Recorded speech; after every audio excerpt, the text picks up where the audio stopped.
All right, let's get right into it. Today, we're tackling a question that I think is on pretty much everyone's mind. Why in the world is everything so expensive these days? I mean, we've all felt it, right? That little gut punch when you see the total at the grocery checkout or just watching the numbers at the gas pump climb and climb and climb. It's frustrating, for sure. So in this explainer, we're gonna break down the real reasons behind these rising prices. Okay, so to really get to the bottom of this, we first need to understand the main culprit. It's this powerful and honestly often invisible economic force called inflation. So what is inflation, really? Well, put simply, it's just a general rise in prices across the entire economy. And the result of that is that your money's purchasing power, it goes down. That $20 bill in your wallet, it literally buys you less stuff, fewer groceries, less gas than it did just a year or two ago. But why? Why does this happen? It's not just some random thing. So next, we're going to pull back the curtain and unmask the three key economic forces that are actually pushing these prices up. And this is so important to get. There's rarely a single villain you can blame for all of this. Instead, prices rise because of a few major economic pressures. And a lot of the time, they're all working together. So let's take a look at what they are. You can boil it down to three main drivers. First, you've got what economists call demand push. The second is cost push. And the third involves things related to currency and imports. Let's break each one down. Okay, so this slide really breaks down the two biggest internal pressures. Demand push is that classic supply and demand situation, right? Everybody's got money and they want to buy stuff, but there just isn't enough stuff to go around. So what happens? Sellers can charge more. Now, on the other hand, you have cost push. This is when it gets more expensive to make and ship the goods in the first place. You know, maybe the cost of raw materials or energy goes up. Well, companies pass that extra cost right on to you, the consumer. All right, so that's the theory. Now, let's make it real. Let's see how all this actually plays out in the real world by applying these ideas to two places we all feel the pinch the most, the gas station and the grocery store. Now, what's so fascinating here is how different forces hammer different essentials. Take petrol, for instance. Its price is super tied to global oil prices. We're talking about things happening thousands of miles away, plus whatever local taxes the government sets.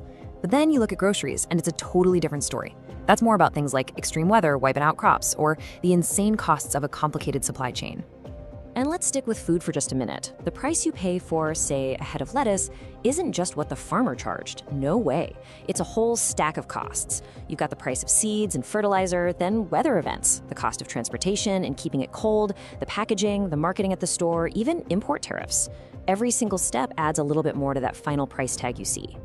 Okay, so this brings us to a really tricky question, a puzzle that honestly can be incredibly frustrating. If you've ever heard that inflation is slowing down, but then look at your receipts and don't see it, this next part is for you. You hear it on the news all the time, right? The rate of inflation is slowing down. And that sounds great, but then you go to the store and everything is still just as expensive as it was last month. So what gives? Why aren't prices actually coming down? Well, the main reason is a concept economists call price stickiness. And it's pretty much exactly what it sounds like. Once prices go up, they tend to stick at that new, higher level. Even if a company's own costs go down, they're often really slow to lower their prices for you.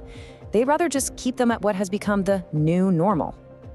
And it's not just that prices are sticky. There are also lag effects. Think about long-term contracts for rent or services. Those take a long time to adjust. Then there's the way inflation is actually measured. The official number averages thousands of items. But if the things you buy all the time, like food and gas, are rising way faster than stuff you don't buy, like TVs, your personal inflation rate is going to feel a whole lot higher.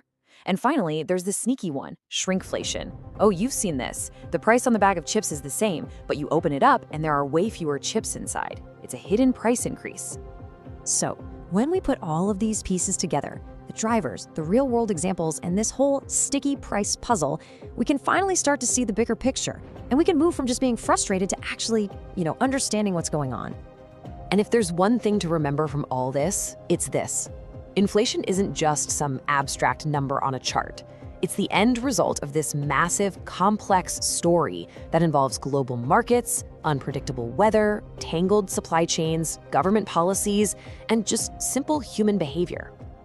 Now, look, understanding these forces doesn't magically lower prices. I wish it did, but it does empower you. The next time you see a price tag, you'll see more than just a number. You'll understand the complex story behind it. And that makes you a much more informed consumer in a pretty complex world.